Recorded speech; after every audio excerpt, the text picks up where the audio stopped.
존경하는 재판관 여러분, 그리고 사랑하는 국민 여러분, 작년 12월 3일 비상계엄을 선포한 후 84일이 지났습니다. 제 삶에서 가장 힘든 날들이었지만 감사와 성찰의 시간이기도 했습니다. 저 자신을 돌아보면서 그동안 국민들께 과분한 사랑을 받아왔다는 생각이 들었습니다. 감사한 마음이 들면서도 국민께서 일하라고 맡겨주신 시간에 제 일을 하지 못하고 있는 현실이 송구스럽고 가슴 아팠습니다. 한편으로 많은 국민들께서 여전히 믿어주고 계신 모습에 무거운 책임감도 느꼈습니다. 국민 여러분께 죄송하고 감사하다는 말씀 먼저 드리고 싶습니다.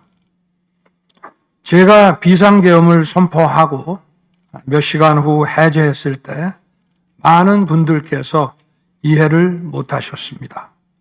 지금도 어리둥절해 하시는 분들이 있을 겁니다. 계엄이라는 단어에서 연상되는 과거의 부정적 기억도 있을 것입니다. 거대 야당과 내란 공작 세력들은 이런 트라우마를 악용하여 국민을 선동하고 있습니다. 그러나 12.3 비상계엄은 과거의 계엄과는 완전히 다른 것입니다. 무력으로 국민을 억압하는 계엄이 아니라 계엄의 형식을 빌린 대국민 호소입니다. 12.3 비상계엄 선포는 이 나라가 지금 망국적 위기 상황에 처해 있음을 선언하는 것이고 주권자인 국민들께서 상황을 직시하고 이를 극복하는 데 함께 나서달라는 절박한 호소입니다. 무엇보다 저 자신 윤석열 개인을 위한 선택은 결코 아니었다는 사실을 분명히 말씀드립니다. 저는 이미 권력의 정점인 대통령 자리에 있습니다. 대통령에게 가장 편하고 쉬운 길은 힘든 일을 굳이 벌이지 않고 사회 여러 세력과 잘 타협하고 모든 사람들에게 듣기 좋은 말을 하면서 임기 5년을 안온하게 보내는 것입니다. 일하겠다는 욕심을 버리면 치열하게 싸울 일도 없고 어려운 선택을 할 일도 없어집니다. 저 개인의 삶만 생각한다면 정치적 반대 세력의 거센 공격을 받을 수 있는 이런 비상계엄을 선택할 이유가 전혀 없습니다. 저는 비상계엄을 결심했을 때 제게 많은 어려움이 닥칠 것을 당연히 예감했습니다. 거대 야당은 제가 독재를 하고 집권 연장을 위해 비상계엄을 했다고 주장합니다. 내란죄를 씌우려는 공작 프레임입니다. 정말 그런 생각이었다면 고작 280명의 실무장도 하지 않은 병력만 투입하도록 했겠습니까? 주말이 아닌 평일에 계엄 선포를 하고 계엄을 선포한 후에 병력을 이동시키도록 했겠습니까?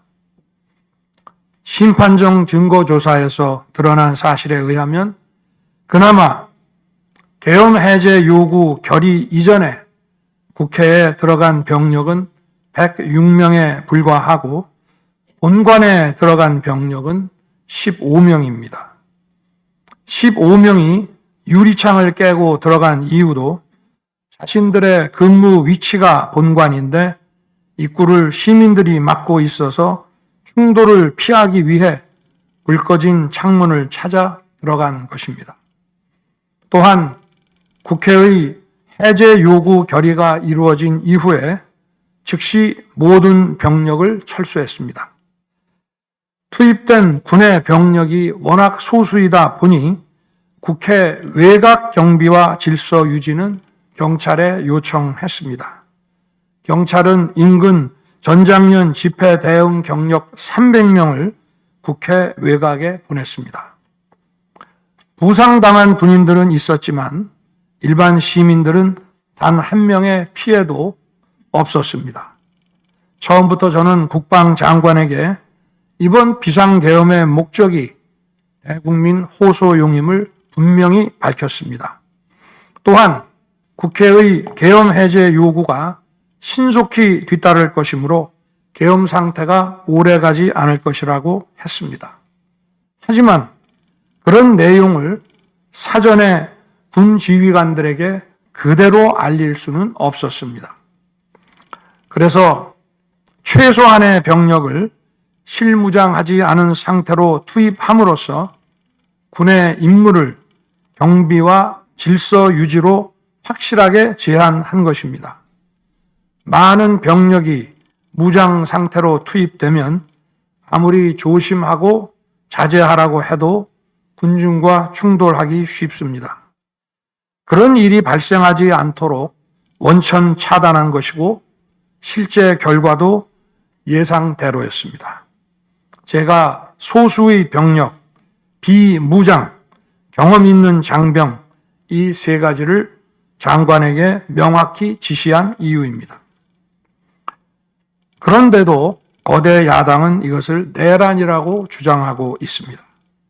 병력 투입 시간이 불과 2시간도 안 되는데 2시간짜리 내란이라는 것이 있습니까? 방송으로 전 세계, 전 국민에게 시작한다고 알리고 국회가 그만두라 한다고 바로 병력을 철수하고 그만두는 그런 내란을 보셨습니까? 대통령이 국회를 장악하고 내란을 일으키려 했다는 주장은 어떻게든 대통령을 끌어내리기 위한 선동 공작입니다. 대통령의 법적 권한인 계엄 선포에 따라 계엄 사무를 하고 질서 유지 업무를 담당한 공직자들이 이러한 내란무리 공작에 의해 지금 고초를 겪고 있는 모습을 보고 있으면 가슴이 찢어지는 것 같습니다. 이분들이 대통령의 장기 독재를 위해 일을 했겠습니까? 대한민국의 현실에서 이러한 장기 독재를 상상도 할 수 없다는 사실을 잘 아는 사람들이고 이미 자기 분야에서 최고의 위치에 올라 더 바랄 것도 없는 분들입니다. 이분들은 대통령의 법적 권한 행사에 따라 맡은 바 직무를 수행한 것뿐입니다. 헌법재판관 여러분, 그리고 국민 여러분, 대통령의 자리에서 많은 정보를 가지고 국정을 살피다 보면 남들에게는 보이지 않는 것들, 겉으로는 잘 드러나지 않는 문제점들이 많이 보이게 됩니다. 당장은 괜찮아 보여도 얼마 뒤면 큰 위기로 닥칠 일들이 대통령의 시야에는 바로 들어옵니다. 서서히 끓는 솥 안의 개구리처럼 눈앞의 현실을 깨닫지 못한 채 벼랑 끝으로 가고 있는 이 나라의 현실이 보였습니다. 언제 위기가 아닌 때가 있었냐고 하는 분도 있을 겁니다. 그렇지만 그동안의 위기가 돌발 현안 수준이었다면 지금은 국가 존립의 위기, 총체적 시스템의 위기라는 점에서 차원이 완전히 다릅니다.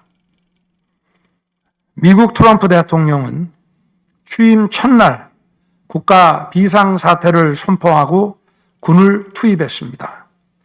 미국이 국가 비상사태인가에 대한 판단은 다를 수 있습니다.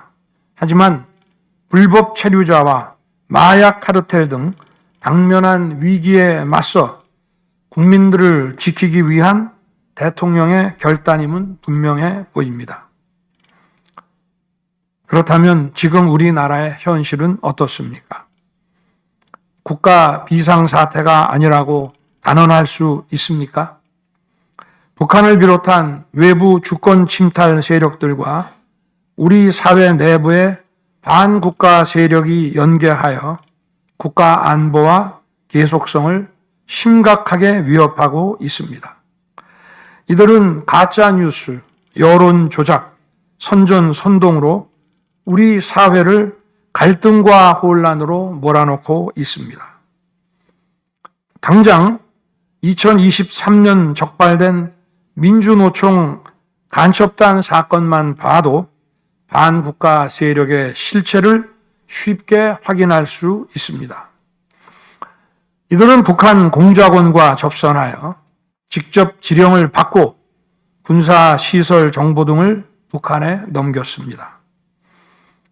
북의 지령에 따라 총파업하고 미국 대통령 방한 반대, 한미연합훈련 반대, 이태원 참사 반정부 시위 활동 등을 펼쳤습니다. 심지어 북한의 지시에 따라 총선과 대선에 개입한 정황도 드러났습니다.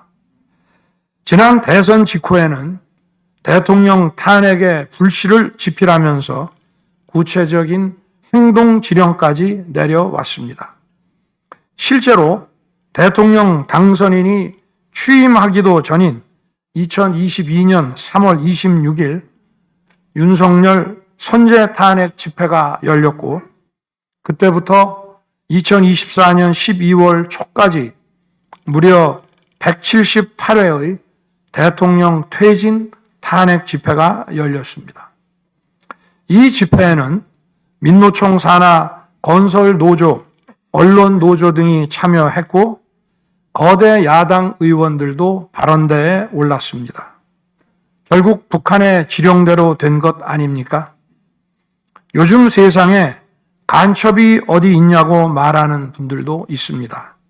하지만 간첩은 없어진 것이 아니라 대한민국의 자유민주주의를 무너뜨리는 체제 전복 활동으로 더욱 진화한 것입니다.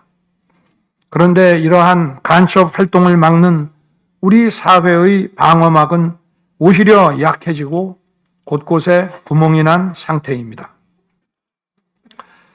지난 민주당 정권의 입법 강행으로 2024년 1월부터 국정원의 대공수사권이 박탈됐습니다.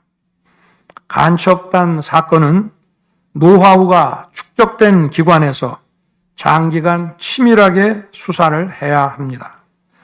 그런데 제대로 준비할 시간도 없이 전문성과 경험이 부족한 경찰에 대공수사권이 넘어가 버렸습니다.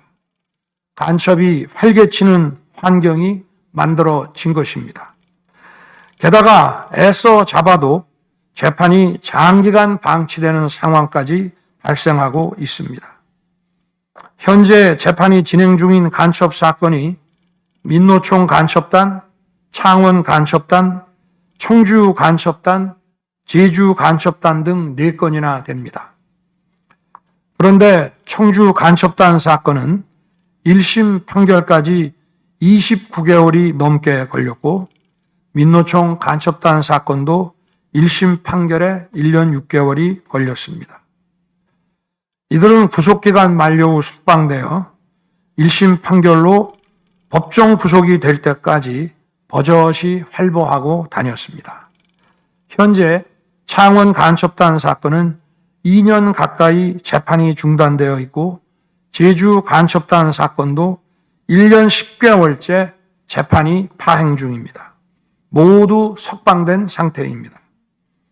간첩을 잡지도 못하고 잡아도 제대로 처벌도 못하는데 이런 상황이 과연 정상입니까? 그런데도 거대 야당은 민노총을 옹호하기 바쁘고 국정원 대공수사권 박탈에 이어 국가보안법 폐지까지 주장하고 있습니다. 경찰의 대공수사에 쓰이는 특활비마저 전액 삭감해서 영원으로 만들었습니다. 한마디로 간첩을 잡지 말라는 것입니다. 작년에는 중국인들이 드론을 띄워 우리 군사기지, 국정원, 국제공항과 국내 미군 군사시설을 촬영하다 연이어 적발되었습니다. 이들을 간첩죄로 처벌하기 위해서는 법률을 개정해야 하는데 거대 야당이 완강히 거부하고 있습니다. 국가 핵심 기술을 유출하는 산업 스파이도 최근 급증하고 있습니다. 반도체, 디스플레이 등 기술 유출 피해가 수십조 원에 달하는데 그 3분의 2가 중국으로 유출됩니다. 중국은 사진 한 장만 잘못 찍어도 우리 국민을 마음대로 구금하는 강력한 반간첩법을 시행하고 있는데 거대 야당은 산업 스파이를 막기 위한 간첩죄 법률 개정조차 가로막고 있습니다. 또한 거대 야당은 방산 물자를 수출할 때 국회 동의를 받도록 하는 방위사업법 개정안을 당론으로 추진하고 있습니다. 방산 비밀 자료를 국회에 제출해야 하고 거대 야당이 반대하면 방산 물자도 수출할 수 없게 됩니다. 국회에 제출된 방산 비밀 자료들이 제대로 보안 유지가 되며 적대 세력에 넘어가지 않는다고 누가 보장할 수 있겠습니까? 방산 기밀 자료가 이렇게 유출되면 상대국에서 우리 방산 물자를 수입하겠습니까? 북한, 중국, 러시아가 원치 않는 자유세계에 방산 수출을 하지 말라는 말과 같습니다. 방산 수출은 단순히 돈을 버는 것만이 아닙니다. 수출 상대국과 전략적 연대를 강화하고 더 나아가 자유세계 많은 국가들과 국방 협력을 이뤄서 우리의 안보를 튼튼하게 하는 것입니다.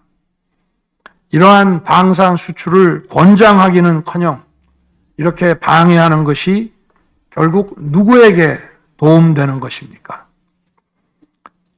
거대 야당은 우리 국방력을 약화시키고 군을 무력화하는 데도 앞장서고 있습니다. 여러분이 다 아시는 바와 같이 북한은 우크라이나에 많은 병력을 파병하여 러시아와 군사 밀착을 시도하고 있습니다. 우리에게 매우 심각한 안보 위협입니다. 그런데도 이를 살피기 위해 참관단을 보내려 하자 거대 야당은 당시 신원식 국방장관 탄핵까지 겁박하며 결사적으로 이를 막았습니다. 심지어 거대 야당은 우크라이나 참관단 파견, 대북 확성기와 오물풍선 대응 검토 등 군의 정당한 안보 활동까지 외환죄라고 우기고 있습니다. 국가와 국민의 안전을 지키려는 대통령을 전쟁광이라고 비난하고 북핵 위협에 대응하는 한미일 합동훈련을 극단적 친일 행위라고 매도했습니다.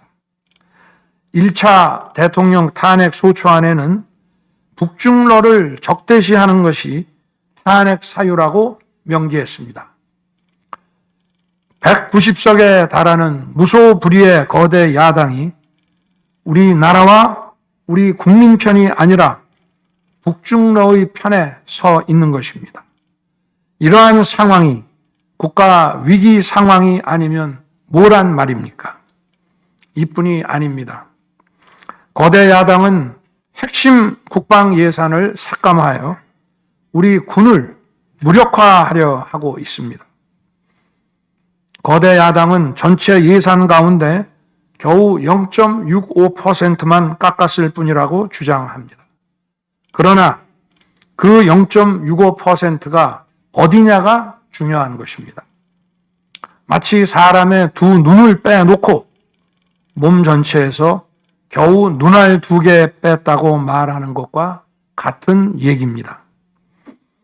거대 야당이 삭감한 국방 예산은 우리 군의 눈알과 같은 예산입니다. 북한 핵과 미사일 기지를 선제 타격하는 키일체인의 핵심인 정찰 자산 예산을 대폭 삭감했습니다. 핵심 전력인 지휘 정찰 사업 예산을 2024년 대비 4,852억 원 감액했고 전술 데이터링크 시스템 성능 개량 사업은 무려 78%를 삭감했습니다. 우리 국민을 향해 날아오는 미사일을 요격하는 KAMD, 즉 한국형 미사일 방어 체계 구축도 예산 삭감으로 개발이 중단될 위기입니다. 장거리 함대공 유도탄 사업을 위해 예산 119억 5,900만 원을 책정했지만 96%를 삭감하고 5억 원만 남겼습니다. 정밀 유도포탄 연구 개발 사업은 84%를 삭감했습니다. 아무리 주먹이 세도 앞이 보이지 않으면 싸울 수 없듯이 감시 정찰 자산이 없으면 아무리 좋은 무기도 무용지물입니다. 게다가 최근 북한의 드론 공격이 큰 위협으로 대두되고 있습니다. 드론 방어 예산 100억 원 가운데 무려 99억 5,400만 원을 깎아서 사업을 아예 중단시켜버렸습니다. 도대체 누구의 지시를 받아서 이렇게 핵심 예산만 딱딱 골라 삭감했는지 저도 궁금할 지경입니다. 게다가 지난 민주당 정권은 국군 방첩사령부의 수사 요원을 2분의 1가량 대폭 감축하여 군과 방산에 대한 정보 활동과 방첩 활동에 심각한 타격을 주었습니다. 또 과거 간첩 사건과 연루된 인물을 국정원의 주요 핵심 간부로 발령내서 국정원이 방첩기관인지 정보 유출기관인지 모를 조직으로 방치하기도 했습니다.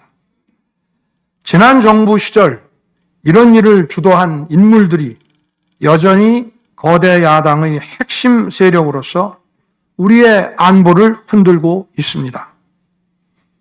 우리 정부 들어 국가정보원이 국가안보의 중추기관으로 거듭날 수 있도록 노력하였고 국군 방첩사의 역량 보강을 위해 힘썼습니다마는 아직 문제의 뿌리를 제대로 다 드러내지 못했습니다. 부수고 깨뜨리기는 쉬워도 세우고 만들기는 어렵고 시간이 많이 걸리기 때문입니다. 이런 상황이 겉으로는 멀쩡한 것처럼 보이지만 실질적으로 전시사변에 못지않은 국가 위기 상황이라고 저는 판단하고 있습니다. 거대 야당은 야당에 대한 대통령의 인식을 탓하기 전에 공당으로서 국가에 대한 책임 있는 자세와 신뢰를 보여주는 게 우선이라고 저는 생각합니다. 저는 자유민주주의 헌법 원칙, 국가 안보, 핵심 국익 수호만 함께 한다면 어떤 정치 세력과도 기꺼이 대화하고 타협할 자세가 돼 있는 사람입니다. 나라와 국민을 위한 길에 좌파, 우파가 어디 있겠습니까? 하지만 자유를 부정하는 공산주의, 공산당 일당 독재, 유물론에 입각한 전체주의가 다양한 속임수로 우리 대한민국에 스며드는 것은 막아야 합니다. 이런 세력과 타협하고 흥정해서는 안 된다고 생각합니다. 우리가 가치를 공유하지 않는 나라와도 교육도 할 수 있고 국제 협력, 상호 이익을 추구할 수도 있습니다. 하지만 우리 정치 체제에 영향을 미치고 스며드는 것은 막아야 합니다. 그것이 국방 안보만큼 중요한 정치 안보입니다. 바로 우리의 자유민주주의를 지키는 길입니다. 자유민주주의 국가의 공당이라면 이런 세력을 옹호하고 이런 세력과 손잡는 일은 절대 해서는 안 되는 것입니다. 재판관 여러분, 그리고 국민 여러분, 거대 야당은 제가 취임하기도 전부터 대통령 선제 탄핵을 주장했고 줄탄핵, 입법 폭주, 예산 폭거로 정부의 기능을 마비시켜 왔습니다. 거대 야당은 이러한 폭주까지도 국회의 정당한 권한 행사라고 강변합니다. 그러나 국회의 헌법적 권한은 국민을 위해 쓰라고 부여된 것입니다. 자신들의 정치적 목적을 위해 정부 기능을 마비시키는데 그 권한을 악용한다면 이는 헌정 질서를 붕괴시키는 국헌문란의 다름 아닙니다. 또한 거대 야당은 제가 비상계엄으로 국회의 권능을 마비시키려 했다며 내란몰이를 계속하고 있습니다. 하지만 거대 야당은 제가 대통령에 취임한 이후, 아니 취임하기도 전부터 지금까지 지속적으로 끈질기게 정부의 권능을 마비시켜 왔습니다. 마치 정부를 마비시키는 것이 유일한 목표인 것처럼 국회의 권한을 마구마구 휘둘러 왔습니다.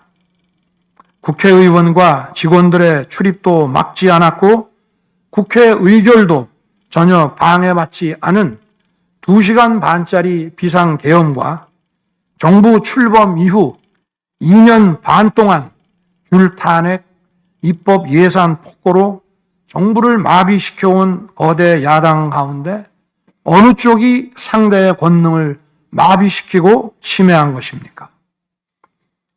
거대 야당은 국무위원들은 물론이고 방통위원장, 검사, 감사원장에 이르기까지 탄핵하고 또 탄핵했습니다. 탄핵 사유가 되는지 여부는 전혀 중요하지 않았습니다. 심지어 거대 야당 대표를 노려봤다고 장관을 탄핵하기도 했습니다.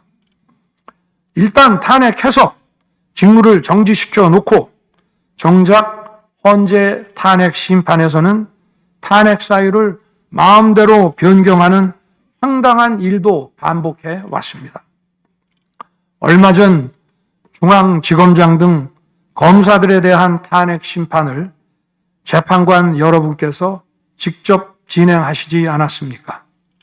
기자회견장에서 거짓말을 했다는데 실제로는 그 기자회견장에 나오지도 않았고 국정감사에서 허위 증언을 했다는데 정작 국정감사에 출석하지도 않았습니다.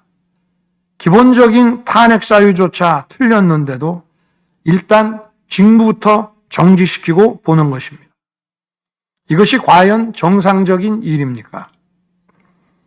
거대 야당의 공직자 줄 탄핵은 정부 기능을 마비시키는 차원을 넘어 헌정 질서 붕괴로 치닫고 있습니다. 이태원 참사가 발생하자 거대 야당은 연일 진상규명을 외치면서 참사를 정쟁에 이용했습니다. 급기야 행정안전부 장관을 탄핵했습니다. 당시 북한이 민노총 간첩단에게 보낸 지령문에 이런 내용이 있습니다. 이번 특대형 참사를 계기로 사회 내부에 세월호 참사 진상규명 투쟁과 같은 정세 국면을 조성하는 데 중점을 두고 각계각층의 분노를 최대한 분출시켜라. 거대 야당이 북한 지령을 받은 감첩단과 사실상 똑같은 일을 벌인 것입니다. 이야말로 사회의 갈등과 혼란을 키우는 선동 탄핵이라 할 것입니다.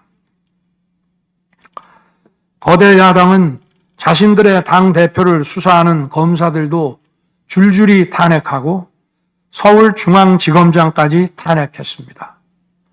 검사 탄핵은 그 자체로도 수사 방해이지만 검사 탄핵을 지켜보는 판사들에 대한 겁박이 되기 마련입니다.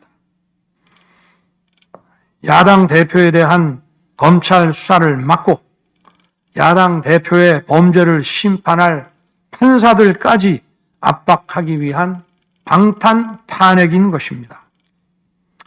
급기야 거대 야당은 지난 정부의 이적 행위를 감사하던 감사원장까지 탄핵했습니다.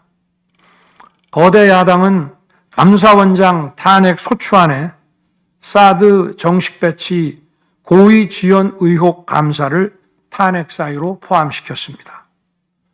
이 사건은 지난 민주당 정부의 안보라인 고위직 인사 4명이 주한 중국 대사관 무관에게 사드 배치 작전명, 작전 일시, 작전 내용 등 국가 기밀 정보를 넘겨준 간첩 사건입니다.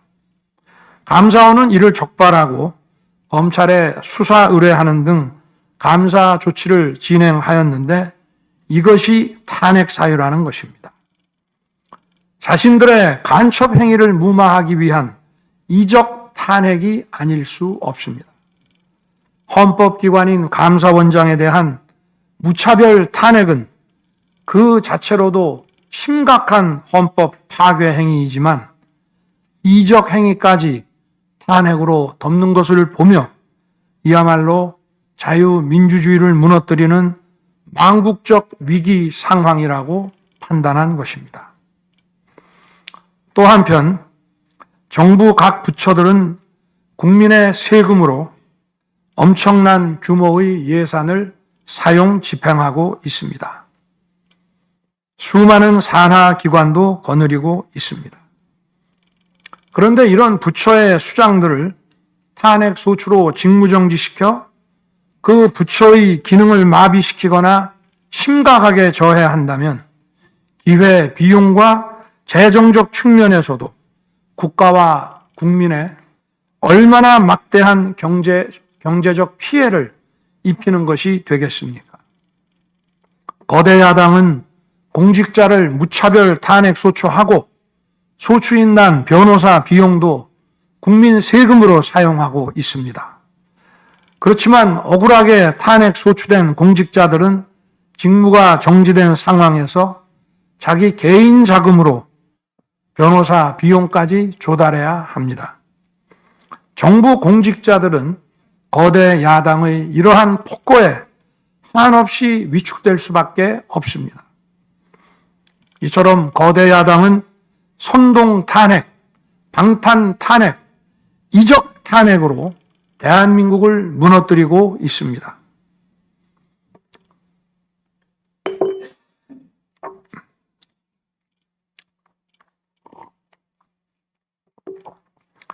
우리나라 선거 가운데 대통령 선거가 기간도 가장 길고 국민적 관심도 가장 큽니다. 그만큼 직선 대통령의 민주적 정당성은 다른 선출직 공직자에 비해 그 무게가 다릅니다. 과거 우리나라 민주화 운동은 한마디로 대통령 직선제 확보였다고 해도 과언이 아닙니다. 그런데 거대 야당은 대선이 끝나자마자 동조 세력과 연대하여 아직 취임도 하지 않은 대통령 당선인을 상대로 선제 탄핵과 퇴진 운동을 벌이기 시작했고 지난 2년 반 동안 오로지 대통령 끌어내리기를 목표로 정부 공직자 줄탄핵 그리고 입법과 예산 폭거를 계속해 왔습니다. 헌법이 정한 정당한 견제와 균형이 아니라 민주적 정당성의 상징인 직선 대통령 끌어내리기 공작을 그야말로 쉼없이 해온 것입니다. 이것이 국헌문란이 아니면 도대체 어떤 것이 국헌문란 행위이겠습니까? 뿐만 아니라 거대 야당의 이런 지속적 국헌문란 행위는 국가 정체성과 대외 관계에 있어서 자유민주주의 헌법 정신과 동떨어진 인식에 기반하고 있다고 저는 생각합니다. 따라서 직선 대통령을 끌어내리기 위한 줄탄핵, 입법 예산 폭권은 어느 면으로 보나 자유민주주의 헌정질서 파괴 목표로 하고 있다고 하겠습니다. 흔히들 대통령 중심제 권력 구조를 가지고 제왕적 대통령제라고 합니다.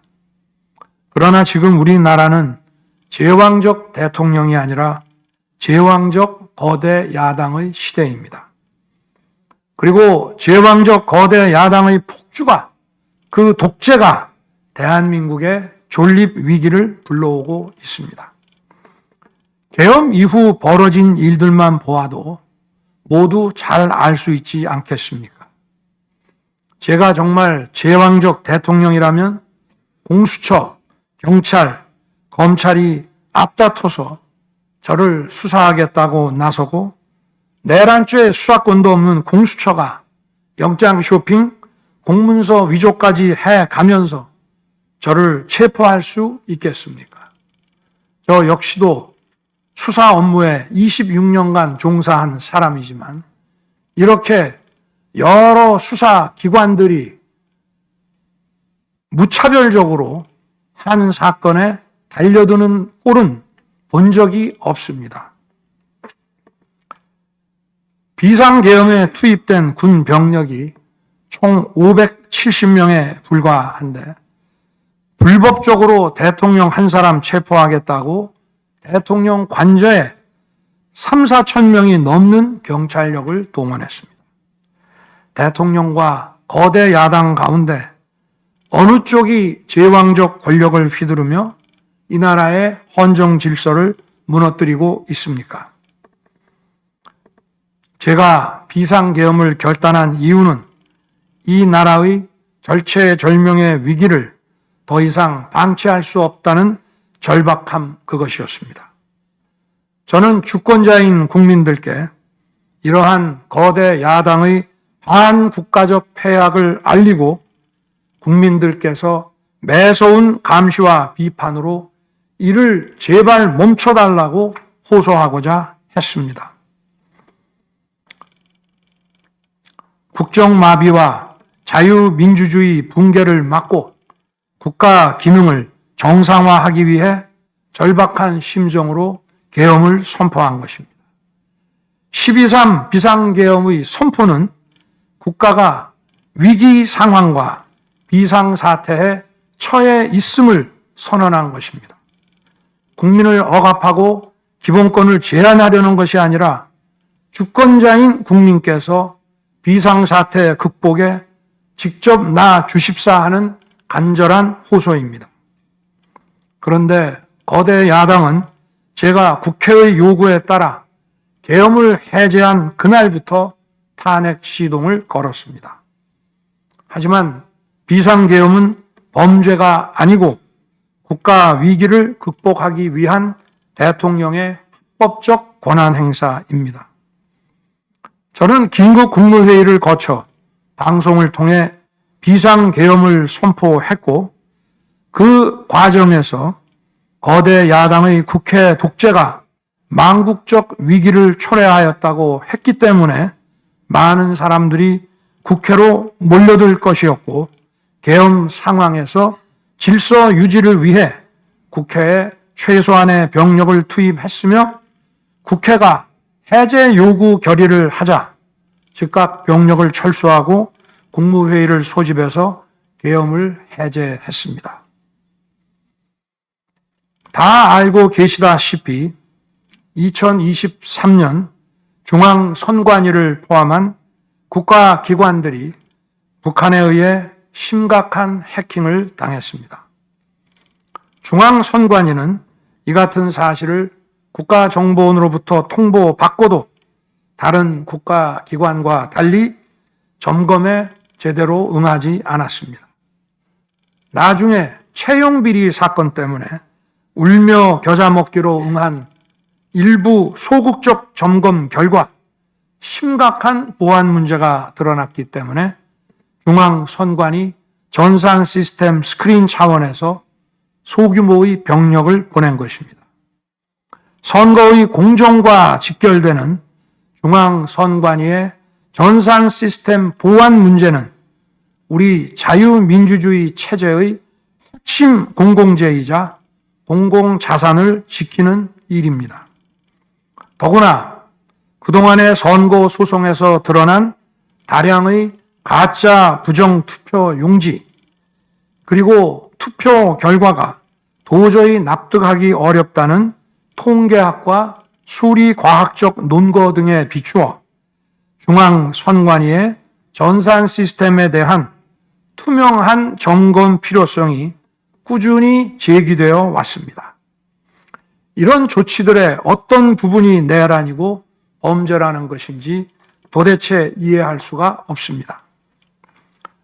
비상계엄이라는 것 자체가 불법이라면 계엄법은 왜 있으며 합동참모본부의 계엄과는 왜 존재하겠습니까? 재판관 여러분, 그리고 국민 여러분, 저는 2021년 6월 29일 처음으로 정치 참여를 선언했습니다. 대통령이라는 자리가 영광의 길이 아니라 형극의 길이라는 사실은 이미 잘 알고 있었습니다. 또 대통령직을 아주 가까이에서 지켜보신 어떤 분은 우리나라 대통령직은 저주의 길이라면서 만류하시기도 했습니다. 그러나 자유민주주의라는 헌정 질서가 무너지고 있는 상황에서 나라를 지키고 싶어 정치를 시작했습니다. 그때 정치 참여를 선언하면서 국민께 드린 약속이 있습니다. 우리의 미래를 짊어질 청년들, 국가를 위해 희생하신 분들, 산업화에 일생을 바친 분들, 나라의 민주화에 헌신하고도 묵묵히 생업에 종사하며 살아가시는 분들, 성실하게 세금을 내시는 분들, 이런 분들이 분노하지 않는 나라를 만들겠다는 약속이었습니다.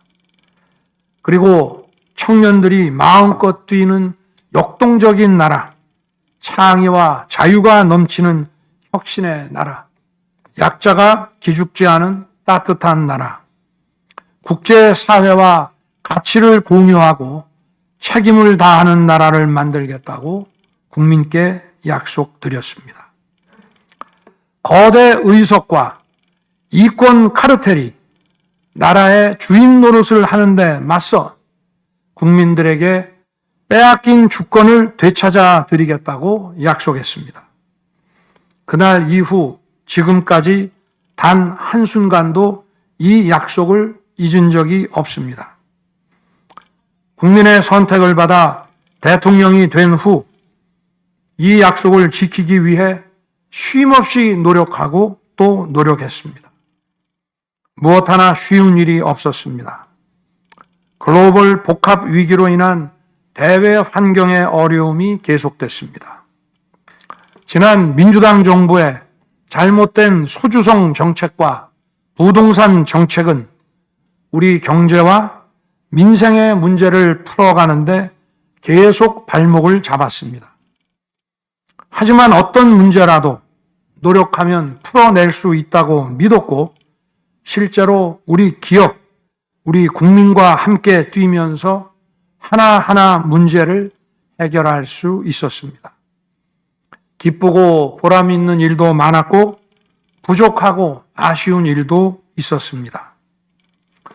무엇보다 국가 안보와 국민 안전을 지키는 제복 입은 공직자에 대한 처우 개선 추진이 보람된 일이었습니다.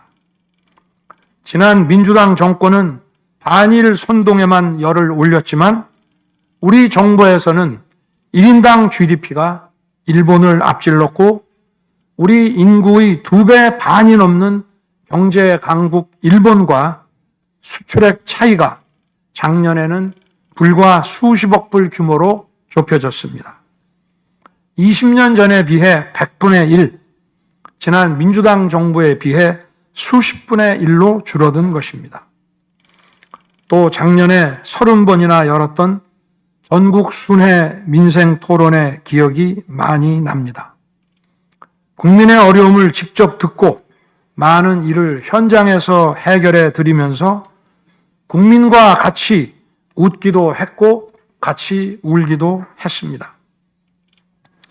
수도권, 영남, 호남, 충청, 강원, 제주까지 전국 모든 지역을 다니면서 지역 발전 방안을 함께 고민했습니다.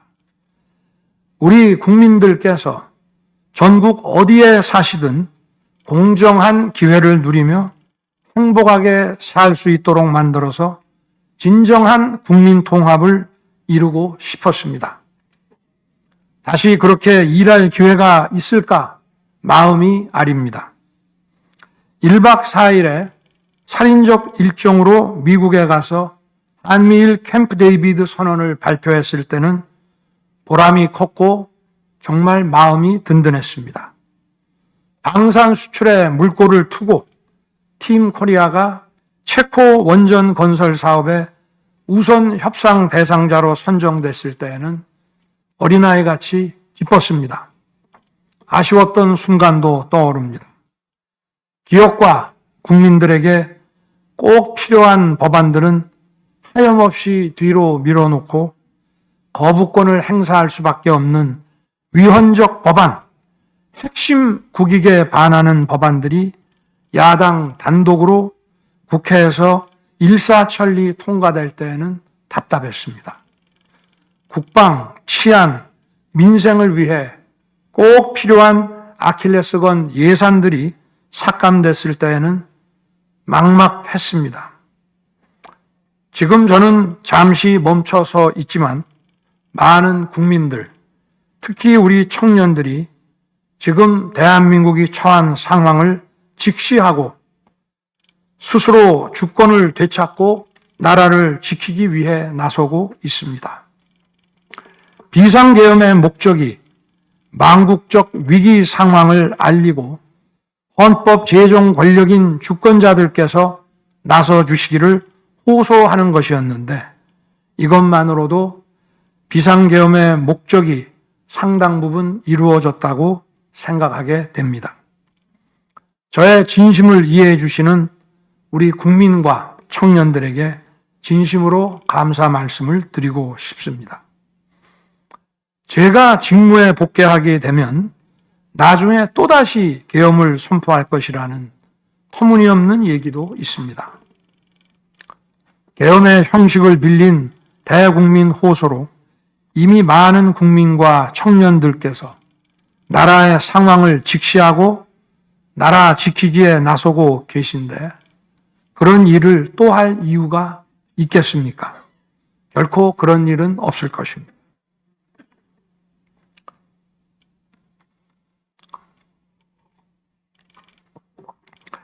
헌법재판관 여러분, 그동안 심판정에서 다루어진 쟁점들 가운데 두 가지에 대해서만 간략히 말씀드리겠습니다. 세세한 사실관계를 언급하기보다 상식선에서 간단히 말씀드리겠습니다. 우선 제가 국회의원을 체포하거나 본회의장에서 끌어내라고 했다는 것입니다. 정말 터무니없는 얘기입니다. 상식적으로 이렇게 해서 도대체 뭘 어떻게 하겠습니까? 의원들을 체포하고 끌어내서 계엄 해제를 늦추거나 막는다 한들 방송으로 온 국민과 전 세계가 지켜보고 있는데 그 다음에 뭘 어떻게 하겠습니까? 계엄 당일 국회의장의 발언대로 국회는 어디서든 본회의를 열어 계엄 해제를 의결할 수 있습니다. 영화나 소설에 나오기도 하지만 현실적으로 이런 일을 하려면 군으로 국가를 완전히 장악하는 계획과 정치 프로그램을 미리 가지고 있어야 합니다. 그런데 실제 상황이 어땠습니까? 계엄 사무를 담당할 주요 지휘관들이 계엄 직전에 어디에 있었는지 이 심판정에서 다 드러났습니다. 장관 재가를 받아 지방 휴가를 가거나 부부 동반 만찬, 간부 만찬 회식을 하다가 대통령의 계엄 선포 직후에야 국방장관으로부터 업무 지시를 받았습니다. 준비된 치밀한 작전 계획이나 지침이 없었기 때문에 혼선과 허술함도 있었습니다. 국방장관이나 지휘관들이나 경험이 풍부한 군사 전문가들인데 이들이 왜 이랬겠습니까?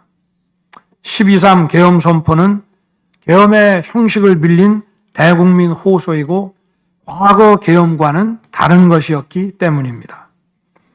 이미 민주주의를 수십 년 경험하고 몸에 밴 우리 50만 군이 임기 5년 단임 대통령의 사병 노릇을 할 리가 있습니까? 제가 비상계엄을 선포한 이유는 오로지 주권자인 국민들에게 국회의 망국적 독재로 나라가 위기에 빠졌으니 이를 직시하고 감시와 비판의 견제를 직접 해달라는 것이었습니다.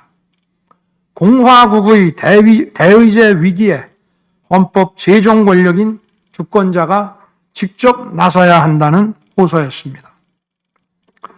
의원을 체포하거나 끌어내라고 했다는 주장은 국회에 280명의 질서유지 병력만 계비간 상태에서 앞뒤가 맞지 않는 얘기입니다. 국회가 비어있는 주말도 아니고 회기 중인 평일에 이런 병력으로 터무니없는 얘기입니다. 의원만 300명이고 직원들과 보좌진을 합치면 몇천 명이 넘습니다. TV 생중계를 보더라도 계엄 선포 후 얼마 지나지 않아 이미 국회 마당과 본관에는 수천 명의 국회 관계자와 민간인들이 들어왔습니다. 실제로 계엄 선포 후 1시간 30분이 지나서야 질서유지 군 병력이 도착했고 경내에 진입한 병력이 106명, 그 중에서 본관에 들어간 병력이 겨우 15명인데 이런 극소수 병력을 가지고 국회의원을 체포하고 끌어낸다는 것이 말이 되겠습니까? 게다가 의결 정족수가 차지 않았으니 본회의장에 들어가서 의원들을 끌어내라고 했다는데 의결 정족수가 차지 않았으면 더 못 들어가게 막아야지 끌어낸다는 것도 상식에 맞지 않는 얘기입니다. 본관에 진입한 군인들은 본회의장이 어디에 있는지도 몰랐다고 합니다. 무엇 하나 말이 되지 않습니다. 단 한 사람도 끌려 나오거나 체포된 일이 없었으며 군인이 민간인들에게 폭행당한 일은 있어도 민간인을 폭행하거나 위해를 가한 일은 한 건도 없었습니다. 실제로 일어나지도 않았고 일어날 수도 없는 불가능한 일에 대해 이런 주장을 하는 것은 지난번에도 말씀드렸지만 그야말로 호수 위에 비친 달빛을 건져내려는 것과 같은 허황된 것입니다. 거대 야당은 대통령의 헌법상 권한에 기해 선포된 계엄을 불법 내란으로 둔갑시켜 탄핵 소추를 성공시켰습니다. 그리고는 헌재 심판에서는 탄핵 사유에서 내란을 삭제했습니다. 그야말로 초유의 사기 탄핵이 아닐 수 없습니다. 내란이냐 아니냐는 긴 시간의 복잡한 심리를 통해 가려지는 게 아닙니다. 내란이냐 아니냐는 판례에서 보듯이 실제 일어난 일과 진행된 과정에서 드러난 결과로 누구나 쉽게 바로 알 수 있어야 내란이 되는 것입니다. 거대 야당과 소추단이 헌재 심판 대상에서 내란을 삭제한 이유는 심판의 심리 시간을 단축시키려는 것이 아니라 내란의 실체가 없기 때문입니다. 더구나 12.3 계엄은 발령부터 해제까지 역사상 가장 빨리 종결된 계엄입니다. 그러다 보니 계엄사령부 조직도 구성되지 못했고 예하 수사본부 조직도 전혀 만들어지지 못한 채 그냥 계엄이 종료됐습니다. 비상계엄 국무회의에 대해 간단히 말씀드리겠습니다. 계엄 당일 국무회의는 국무회의로 보기 어렵다는 주장이 있습니다. 그런데 국무회의를 할 것이 아니었다면 도대체 12월 3일 밤에 국무위원들이 대통령실에 온 이유를 오히려 제가 묻고 싶습니다. 국무회의가 아니라 간담회 정도였다는 주장도 있습니다만 그날이 간담회를 할 상황은 아닙니다. 간담회는 의사 정족수도 없는데 국무회의 의사 정족수가 찰 때까지 왜 기다렸겠습니까?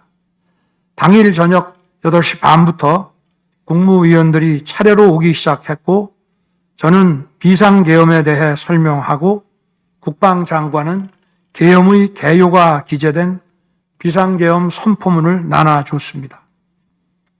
국무위원들은 경제적, 외교적으로 어려움이 있다고 우려했고 저는 대통령으로서 각 부처를 관장하는 국무위원들의 생각과 다른 생각을 가지고 있으며 국가가 비상 상황이고 비상한 조치가 필요함을 설명했습니다.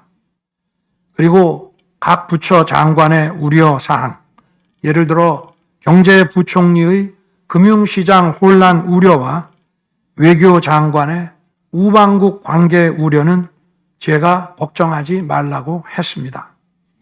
국무위원들이 과거의 계엄을 연상하고 있는 상황에서 저는 그냥 걱정하지 말라고 할 수밖에 없었습니다. 의사 정족수 충족 이후 국무회의 시간은 5분이었지만 그 이전에 충분히 논의를 한 것입니다. 다음 날 새벽 해제 국무회의는 소요 시간이 단 1분이었습니다. 실제 정례 주례 국무회의 경우에도 모두와 마무리 발언 등을 하고 많은 안건을 다루기 때문에 1시간가량 걸리지만 개별 안건의 심의 시간은 극히 짧습니다. 또한 비상계엄을 위한 국무회의를 정례 주례 국무회의처럼 하기는 어렵습니다. 보안 유지가 중요하고 그렇게 해야 혼란도 줄이고 질서 유지 병력도 최소화할 수 있기 때문입니다.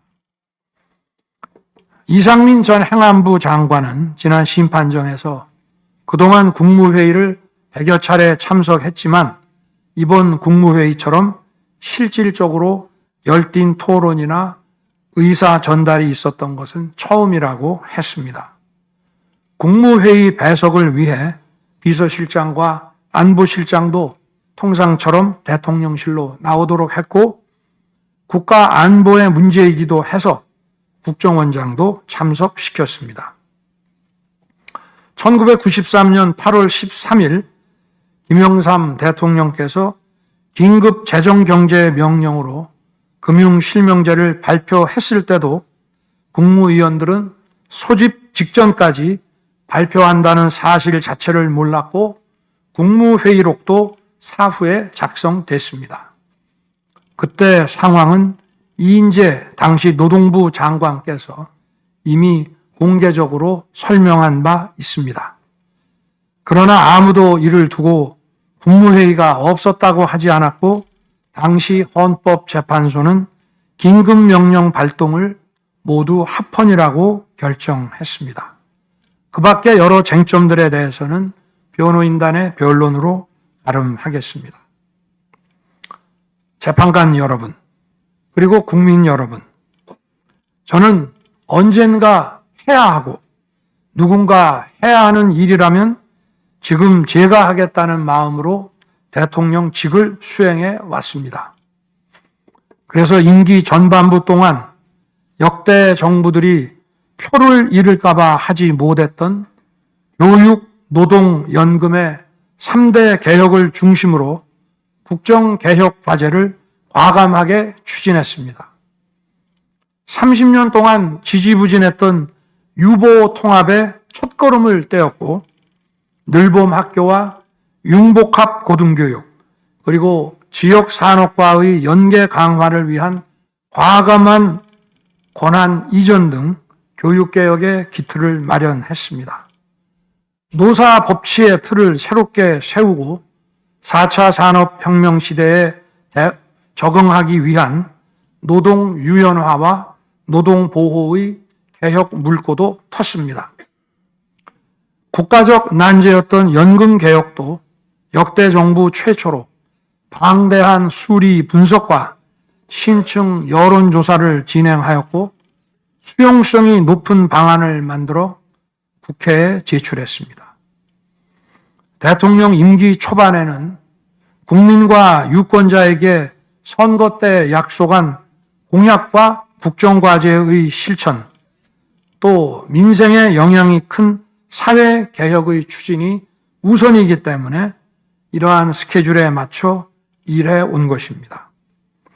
어느 정권이나 임기 초기에는 선거 공약과 국정과제 이행이 우선이므로 정치개혁에는 신경 쓸 여력이 없습니다. 그러다가 전직 대통령들의 5년 임기가 금방 다 지나갔고 변화된 시대에 맞지 않는 87 체제가 여전히 유지되고 있습니다. 정치가 국민을 불편하게 만들고 나라의 발전을 가로막고 있습니다. 또 국가의 미래를 결정하는 일에 미래의 주역인 청년들이 참여할 수 있도록 정치와 행정의 문턱이 더 낮춰져야 합니다. 제가 직무에 복귀하게 된다면 먼저 87 체제를 우리 몸에 맞추고 미래 세대에게 제대로 된 나라를 물려주기 위한 개헌과 정치개혁의 추진에 후반부를 집중하려고 합니다. 저는 이미 대통령직을 시작할 때부터 임기 중반 이후에는 개헌과 선거제 등 정치개혁을 추진하겠다는 계획을 가지고 있었습니다. 현직 대통령의 희생과 결단 없이는 개헌과 정치개혁을 할 수 없습니다. 그래서 내가 이것을 해내자고 생각했던 것입니다.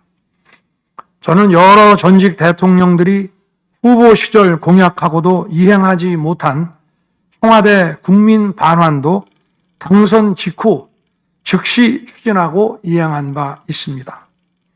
자녀 임기에 연연해 하지 않고 개헌과 정치개혁을 마지막 사명으로 생각하여 87 체제 개선에 최선을 다하고 싶습니다. 개헌과 정치개혁 과정에서 국민 통합을 이루는 데도 노력을 다할 것입니다.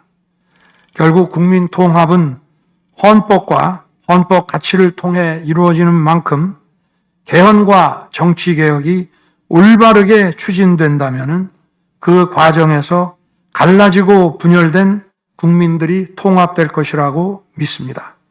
그렇게 되면 현행 헌법상 자녀 임기에 연연해 할 이유가 없고 오히려 제게는 크나큰 영광이라고 생각합니다.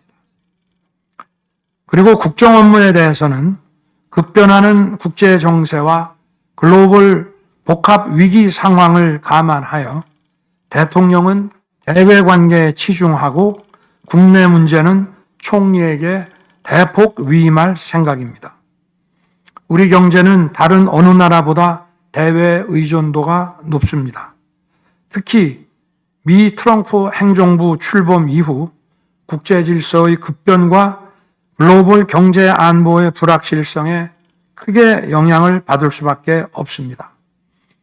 지금 우리가 국가 노선을 어떻게 선택하느냐에 따라 이 위기가 기회가 될 수도 있고 돌이킬 수 없는 재앙을 맞을 수도 있습니다.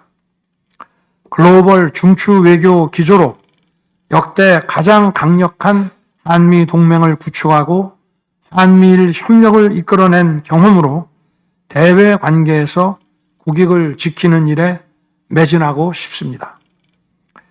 임기 전반기에도 지방시다위원회와 국민통합위원회를 통해 지역별, 세대별, 계층별 통합을 위해 노력해 왔지만 앞으로도 국민을 하나로 묶고 국가 전체 시너지를 올리는 국민 통합에 더욱 노력할 것입니다.